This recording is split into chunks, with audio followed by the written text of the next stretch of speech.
Short break. I mean, new patch. Who's this? And the games are going long, so we need to go.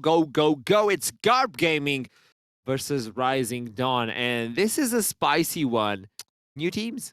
New teams. Of course, Rising Dawn inherited the Flung spot, if I've gotten my NLC lore correct.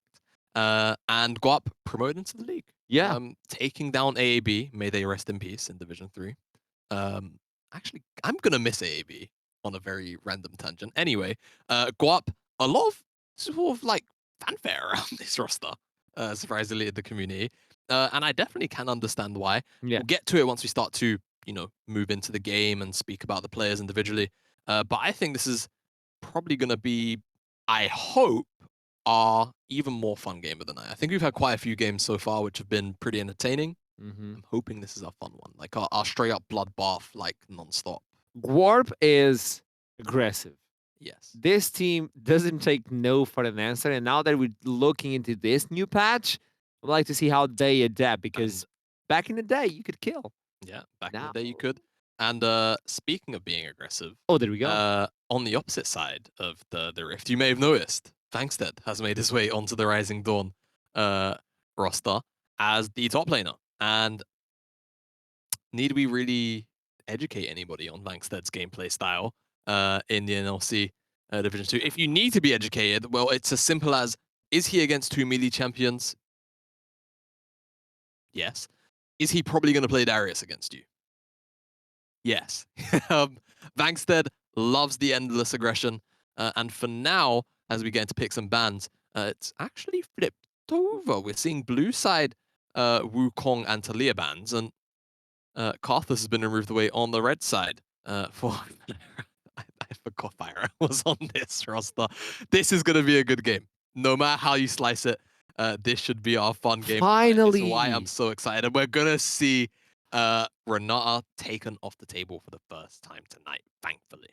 It makes so much sense. She has been slowing down the games and turning the games around. It's such a clutch ultimate when you're fighting on a choke point.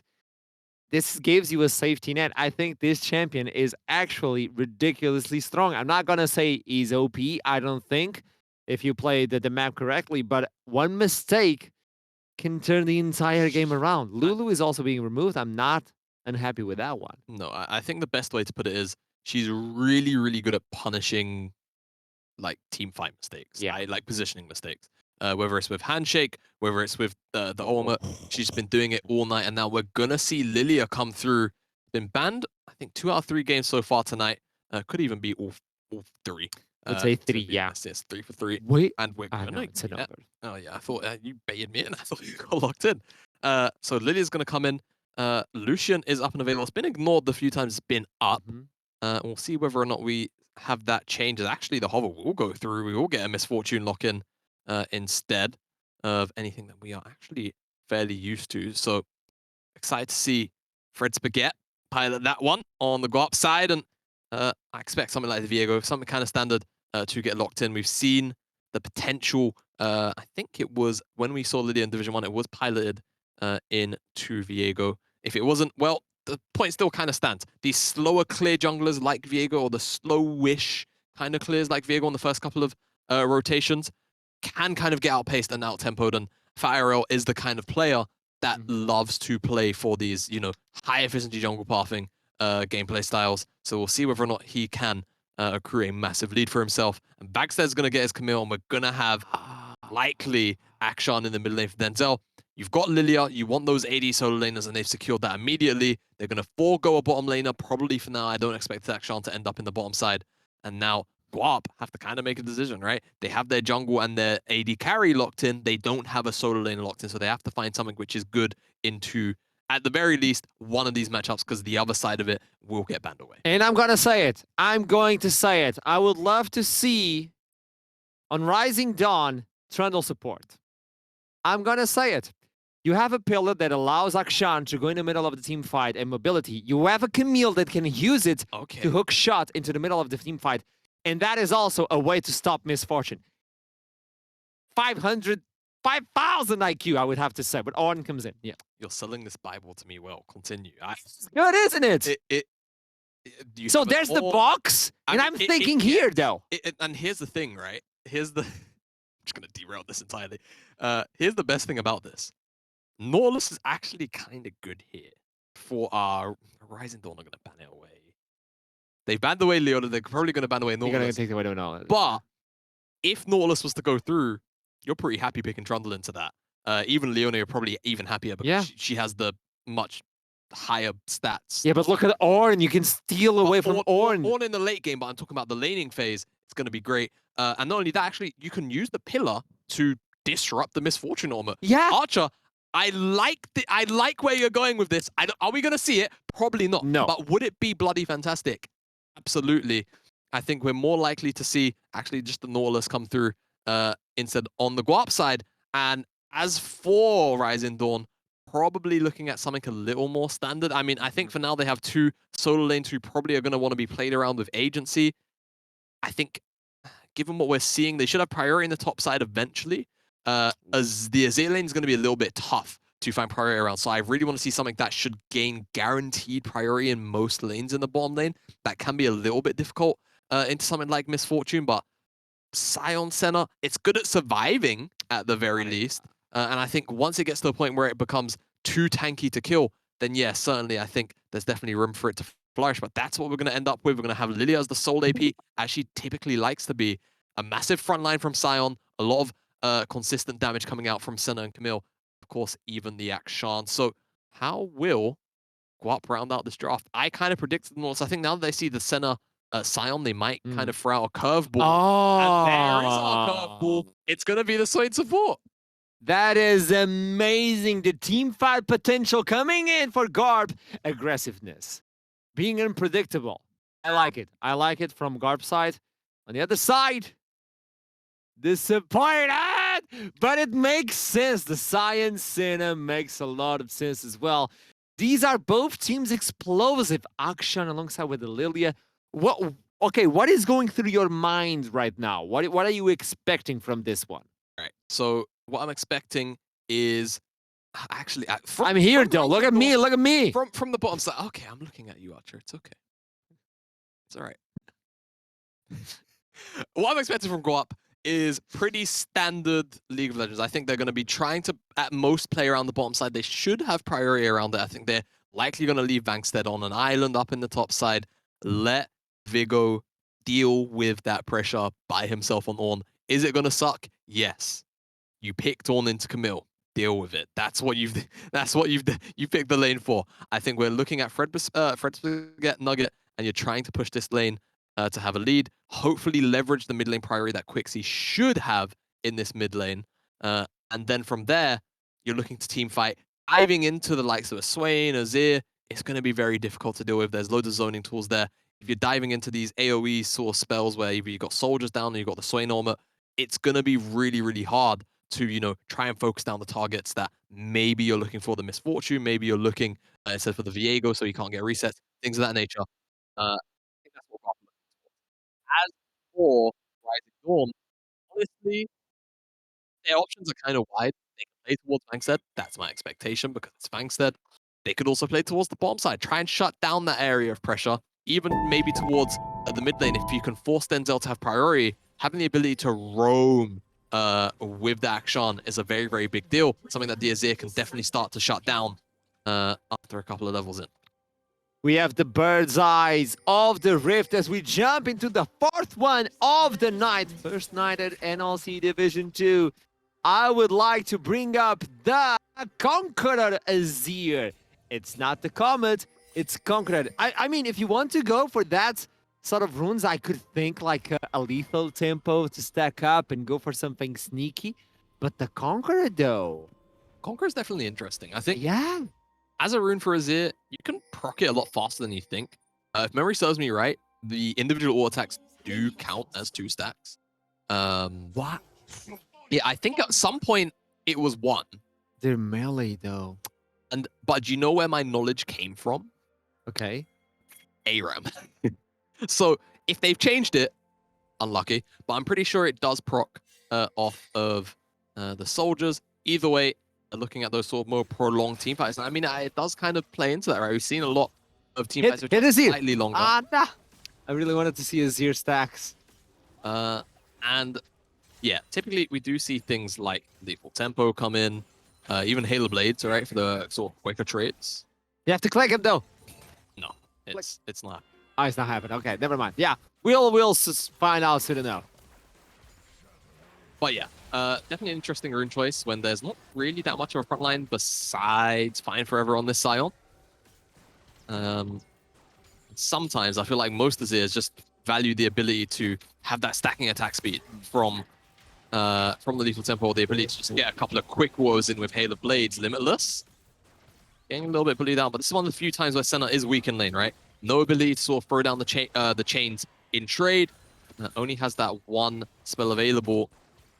Like Piercing Darkness needs that up to make trades work. Level 2 comes in. All of a sudden, this Senna Scion lane is now going to be a lot harder to trade into and a lot more obnoxious. And we had a segment back in NLC Division 1 to talk about this swine. You can go straight up for Leandris and maybe even go for Gargoyle Stone Blade. We've seen that before. And the way you can proc it and get the amount of HP coming in, you're going to be beefy. The way they rework Swain, he is so good right now.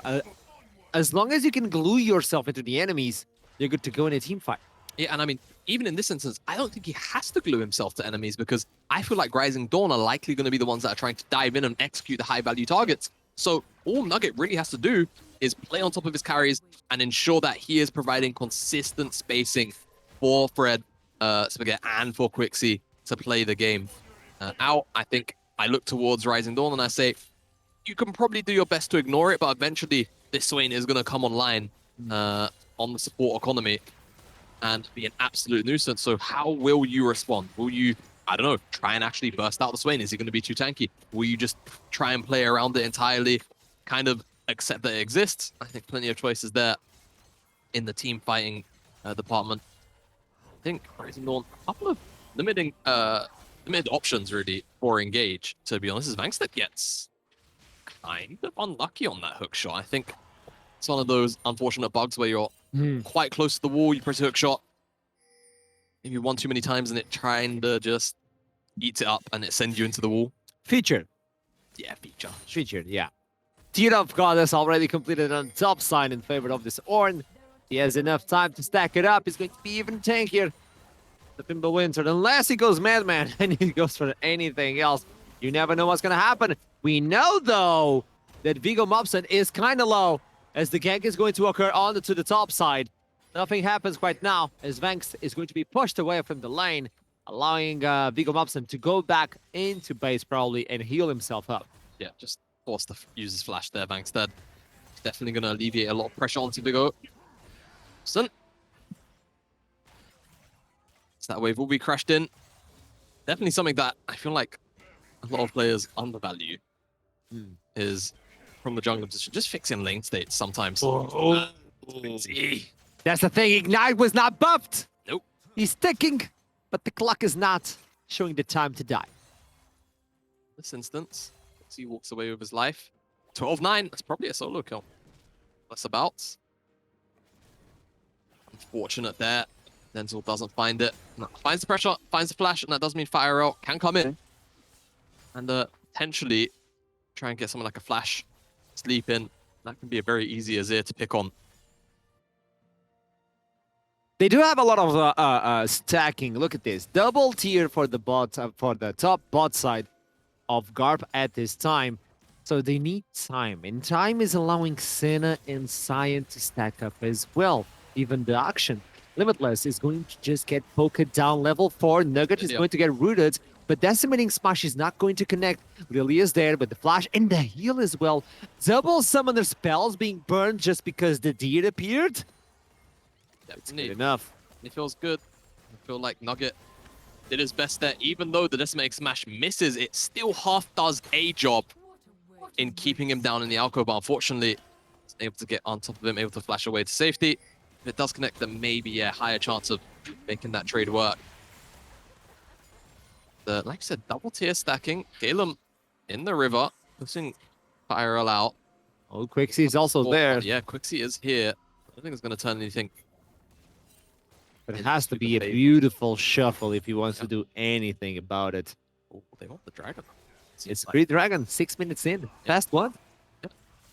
Not going to feel too bad about that one. And talk about the tiers. I'm hoping to see the build on Prespaget to be Muramana into Leandries. I think that build is really, really powerful on Misfortune. Can go, I think you have to sit on something else if you want to stay in the AD adaptive side of things. So like, anything you want really. But yeah, this champion, absolutely obnoxious, whether you want to you know, go full Fally, whether you want to go on hit, whether you want to go, I mean, like a mix. Anything short of full AP is effectively a valid build. Even full AP, I would say it's kind of nasty. I'm a dark tech, I would say. Yeah, you're a believer. Conqueror coming in, but I do believe if Viggo Mobson gets the full combo, he has to be aware of the X-Tech ultimatum being available for Vengst, the top side. Meanwhile, Action is kind of hiding. He's kind of invisible so far. I was expecting more action coming in from Action at this point. Quixie has been able to put himself, thankfully. Oh, there you go. A way to put himself away, and there it goes! I'm a tank support, Shaman Necromancer, and an assassin as well. Angstead gets solo killed by Viggo Mobson. Definitely not a bad way to open up your debut onto the NLC Division 2. Solo killing Bangstead, the player who so frequently had quite a few interesting early laning phases, whether positive or negative. And just played it out so well, spaced him incredibly well. As soon as he called down the Call of the Forge God, you could see Bangstead just wanted to get the ultimate off to try and dodge it. And he just stayed far enough away that that ultimate couldn't come in. And I mean, hell, even if he commits the ultimate, he already had all of his other cooldowns unavailable. So Viggo really has to do flashback underneath his tower. Just kills him on principle alone as Shuffle. Just those minions are not going anywhere. The emotes seem so fitting, though. Those minions well underneath his tower. They did not expect that. I can tell you that. As unfortunate attempt. Definitely can't fault try and Akshan no flash and get that one down. Definitely feel like Nugget should be able to assist him making that gank work. Very creative. Fortunate it doesn't go Guarp's way, but for now, game state pretty even, and I feel like, you know, you take at face value, especially for 12-10, these two team compositions. I'll hold that point. Time forever. Might not actually be that. Fine. Oh, getting pulled, but it's unstoppable now. Good use of ultimate. Limitless needs to get away from the range. Doesn't quite get away. Meanwhile, Kickseed wants to do the shuffle, but he's kind of locked in inside of a box. As Golden is going to fall asleep, and he wakes up at the perfect time. But meanwhile, Denzel is going to resurrect as the double kill comes in for Gavangst. Probably the triple as well. This is revenge coming in from Camille. Gets solo killed, but he picks up 3 kills at the Herald Skirmish. Honestly, that was so close for both sides. It could have gone either way.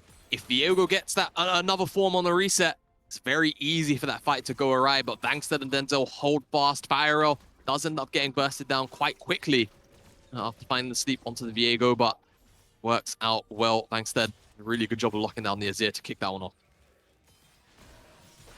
So at this point in time, it means that Rising Dawn finally get themselves on the scoreboard. And this is something that we need to look into the late game. We're talking about late game constantly, but if Denzel in the late game, if it's a 3-for-3, and all of a sudden Action kills someone that got those 3 kills, well, late game is no more. And now you're the 5v2.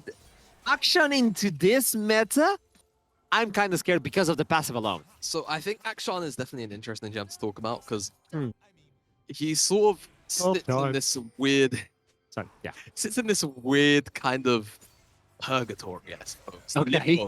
Where he kind of functions as an assassin. So this patch maybe not so kind to him, but at the same time, his value kind of heavily increased. If you're able to bring back champions that are really hard to kill, Resurrect can have so much value. But for now, Only has 3 assists, building towards that Kraken Slayer, you have to imagine. And this Herald drops on the bottom side. Oof. A lot of plates go over. The party's involved, but that's a big decimating smash. Gonna be followed up on, and that's a flash forward. It's a flash forward just for the passive, I would say, at this point. Banks needs to be careful.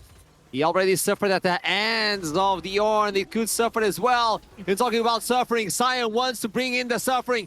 Nugget is actually going to become as Nugget as they're going to take down the birds. Golem is going to rotate to the bot side as we take a peek at the top side as well. It's not enough. We're now on the back side as well. Fight forever is not fine anymore. Here comes a shot from Senna. He's asleep, but he wakes up and he revives the Denzel with the ultimate, getting it clean enough. And out of a sudden, I do believe Rising Dawn are rising to the occasion, Jamada. They've risen indeed. That fight, honestly, for a second, didn't look the best, but Guarp just kind of overcommit for too long, and eventually the numbers all collapse on their head. There he just falls one after another. Turn this into a dragon. Guarp got the first one. Second one should be going over to Rising Dawn. Smite is available. 12 minutes. Upgrading that smite. Fire, what have you been holding it? It's been concerned with other things. I suppose so.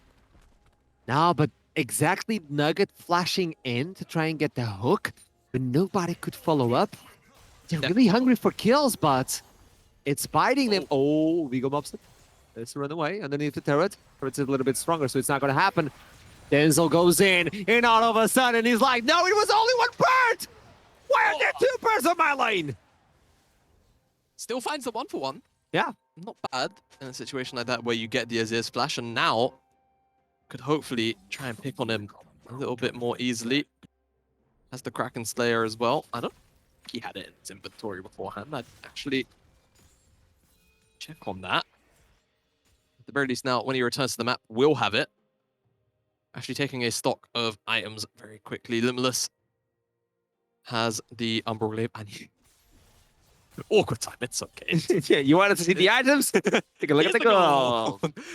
Yeah, Triforce in full bank set with those 3 kills makes a whole bunch of sense. Vigor Mopson still trucking along to that first item. The Divine Tundra has been picked up for the Viego, and another anti-tank item in the Leandries is there for the Azir. So items across the board in 3 mythics to 2 though.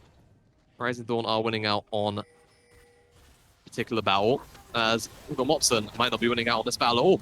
So 1v2, but all of a sudden appears the Viego and it disappears. It's a magic trick. The tank is not tank anymore. Jamada has been talking about this. Tanks need to be more tanky, even though it's an Ornn. It's the early game. And there we go. Fred wants to take the turret. Meanwhile, on the top side, oh, they're just gonna juke him. A lot of bullets and decimating smashes, but it's limitless. Alongside with Fight Forever, just taking down the bot lane from Guarp. There's nothing you can do for a double kill from Sion. Yeah, I mean, this is the thing.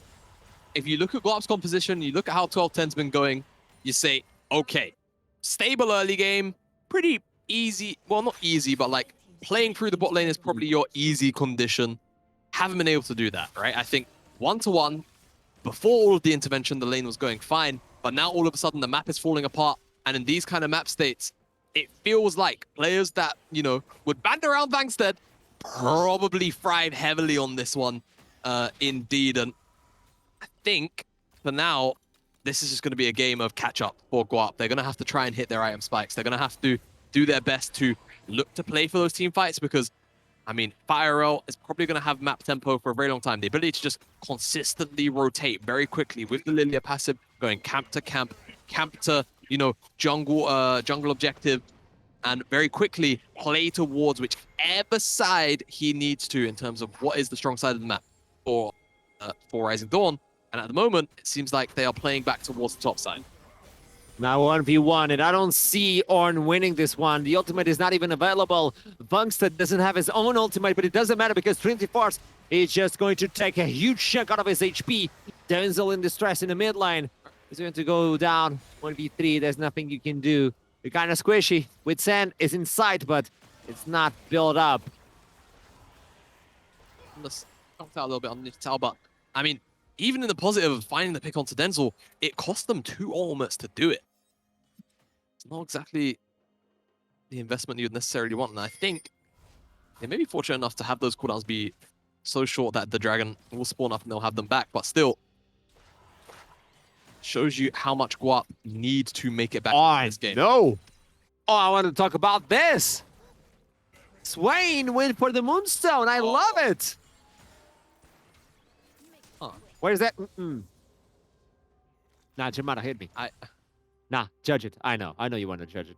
I don't know. I love it. That's AoE constantly in the middle of a team fight. Either you kill him or he's going to sustain your entire team. I'm going to make... Anna, you have to stop! Quixie! I'm going to make a request to chat. Okay. Because I feel like this game is going to fall very quickly into a bit of a stomp at the pace. Okay. Somebody contact Orcs. Orcs class, LPL guy. Used to be here in the NLC, but kind of know him, yeah. If I trust anybody's opinion on Swain build, it's that guy. And if we could get it live, I would like that. But it's cool. I was a one-trick pony, but it's cool. Don't worry. You was a one-trick... I was a spammer of Swain. I got diamond so easy with that check. Leonidas, please. I have only ever known you as a Pantheon player. Only knew me when I got to NLC as we got into another team fight. Oh, he falls asleep. That's not the time to fall asleep. Wake up, wake up. Bullet time comes in, and Denzel is sniping from the other side. Freddy RL is going to take Fred Spaghetti on this one. And meanwhile, Orn is just going to get deleted. Every single HP, body's going down fast. Triple kill coming in from Senna, but it's Denzel who gets the ace, and it's 19-5. Vangst is thinking, oh, he's BMing. What is this? I think we have Flung reincarnated back into Division 2. Even though we lost them by name, expect the same kind of attitude, same one that we've come to love. Over the course of Spring Split, and Rising Dawn taking swift control of this game. Now, but if you want to know what Ox would say about this matchup, I can tell you by memory because I played with him way too long. He would say, as soon as he saw the Senna, he would say to me, nah, you don't even pick this one. You pick Leona, you go in, flash in, level 1, and kill her. That's exactly what he says when he sees the Senna fasting. I mean, I agree. He hates Senna fasting. Oh, yeah, he does. He is a big hater. Very vocal about it. I love you, Ox, though. Don't worry, man. Don't worry. We got you. Yeah. All hugs. Yeah. But, yeah, it's not a fun thing to play against, really. I'm not too surprised that he dislikes it. But what is happening with Guarp? What do they need in a team fight? Do they need better positioning? I don't know. Quite frankly, I don't really know either. I feel like they're kind of at this weird point where this is a 7,000 gold lead that feels like a 17,000 gold. Yeah. And even though the game state, you know, in terms of when you take a look at the gold for now, because we have it up on the screen, it looks kind of dire. You look at the items, you swap back, and you kind of say, okay, maybe it's somewhat serviceable. But He's searching. They find it. The wall is kind of thick. And Fight Forever goes down. But meanwhile, on the bot side, it's a 1-for-1 again. Vangst is going for the solo Bolo King. I don't know what he's trying to do. 8-1, it's his score. Shelly is procced on the top side. T2 falls down. They get 1 kill. They lose 2 towers and an additional member. Yeah, I mean, to be honest with you, I think Vangstek's kind of angry about getting solo killed earlier. Oh, he is. He is. You know he is. Again, Guarp, you know, great. They found the pick in the mid lane, but it cost them a solo kill in the side lane, which doesn't really change much other than Vangstek just getting a little more XP and Vigor Mopson falling a little further behind. They lose the top side tower where, you know, that's worth 600 gold between 2 very strong carries right now. Fat Ariel's getting much closer to the Demonic Embrace. Denzel already has the Wit's End going towards a Quintus, actually. He has the 3rd item. And yeah, quite frankly, game just feels really hard to play unless Rising Dawn make a huge, huge error. Quixie going straight up for the jewel. Wants to bypass that magic resist. But if you look into the items, aside from Scion, you have the Wit's End, you have the Mercury Treads on the top side. I don't even know how he can proc the Conqueror fast enough with the Azir. At the game, like at the state of the game, it seems kind of hard to even proc it. You know, I wouldn't be surprised. Okay, I'm gonna be a little bit mean. Yeah, he hasn't proc it once. Is that what you're gonna do? I don't think that Quixie has received more than 100 healing this game. I don't think we can see it though. Okay, I think a fight's about to happen. So, I'll ask for it once he respawns after dying in said fight. E2 being destroyed on the bot side. Another objective coming in from Rising Dawn. There's certainly Rising. They're giving a heavy welcome to Guarp on the Division 2. They got themselves in here from relegations, and they were the ones really powered, like the really powerful team to come in from Division 3. They completely annihilated AAB. This is kind of a different stage at this point. Rising Dawn are not allowing them to even step into this game, but we constantly say, Camille is a thing, you know? I'm a top laner, so I know what I'm talking about. Yeah. I really enjoy true damage in League of Legends. I have to say that. Me too. Nah, people complain about execution damage, but I love true damage. Yeah. It's my breakfast. I wake up every morning, I'm like, oh, I need a little bit of true damage. Num, num, num. You seem to have a bit of a problem with true damage. Nah, it's fine, Jamada. Are you sure? No, it's not. Do you want to talk about it? No, that's a problem. I don't. I want to see it gone. Okay. Maybe one day, Archer. No, everything is through damage nowadays. Everything. You know, a lot of things were for a little while. I feel like Riot go through phases. Oh, they do. Designing champions. There was the phase of the 3 top. Yeah, there was the phrase of the three block design. Now it's then we had the true damage. Then we had true damage. Now we have the wiki of the. You have to study. You have to get a PhD on each champion. Oh, nice stun. Lock it up. Probably okay. The shield is there. The hook shot brings you to safety. Yeah. Avengst is just showing them, like he's walking them into the stage. Welcome to the NLC, Guarp. As Avangstead even forces Fred to forget Splash. The back of that. As off-screen, FireL picked up the dragon with Denzel. Denzel's going to return to the bottom side as he knows all of Guarp top side. He's going to continue this map-wide pressure. And quite frankly, suffocation. Yeah. That has been this game. Okay, Jamada. Yeah, are you going to ask me again how they come back into it? Because I'm going to tell you right now.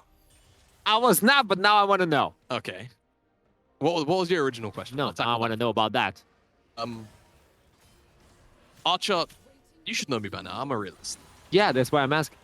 I didn't ask, but this is why I'm asking. I think Rising Dawn are going to win this game in 4 minutes time. 4 minutes? Yeah. 28 minutes and 34 seconds. 29 minutes and 20 seconds. Okay, chat, wrote it down. Let's see what happens. If not, Jamada has to pay me dinner. I was probably going to do that anyway. Oh boy, I love NLC. Hold on. Law here. I thought you said you wasn't eating today off. Yeah, exactly. Team fight about to happen as the jungler is going to get deleted by Banks. He needs assistance. Where's the assistance? Here comes the ultimate from Orn, but the body's hitting the floor. Let the bodies hit the floor. The bullet comes in, but it's not enough. The ultimate goes wide and he's going down. 4 members make it 5 as the double kill comes in. I don't think they can even hold on for 4 minutes, Yamada. Did I say 4 minutes? I meant 40 seconds left in the game. As Rising Dawn just find their fight in the jungle. And as easy as you like, I'm going to take this game. I mean, it's just felt like this for the last 10, 15 minutes. Guarp, unfortunately, had a composition I feel like you could have used to team fight in the mid game once you hit an IM and a half, 2 IMs. But quite frankly, despite hitting it now, you just have to look at the other side and say they are simply too fed. Rising Dawn procured their leads so quickly off the back of that Herald skirmish on the top side. Vangstead was too much of a menace on the side lane into the Ornn. You gave Vangstead Camille. You then picked Ornn into it. Respectfully, you did that to yourself. To be honest. But I will say, credit to Viggo Mobson because he did actually solo kill Vangstead. He was holding his own. But again, It's one thing to hold your own in lane against Mm. Vangstead on Camille, on Ornn, and just in general in that matchup, right? Holding your own against Camille as Ornn, it's it's kind of the standard, right? At the bare minimum, that is like the bare bones. Holding on for the mid game and the side lane phases of the Kind of game, like different. yeah, it's a lot different. And I think it was just always gonna play out like this when we see, not just Vangstead, but any Camille get a lead like that. 3 kills off that Herald skirmish. Rising Launch did a really good job of capitalizing on all the mistakes that Guarp, made and not accelerating the bottom side lead. Warm welcome to the team of Guarp to Division 2. The stage is different, and Rising Dawn, I mean, they're looking fired up for this Division 2 summer split. We're going to kick it to a break, and we'll be right back with the interviews to know more about what happened from one side and what could have been from the other one. I'll see you soon.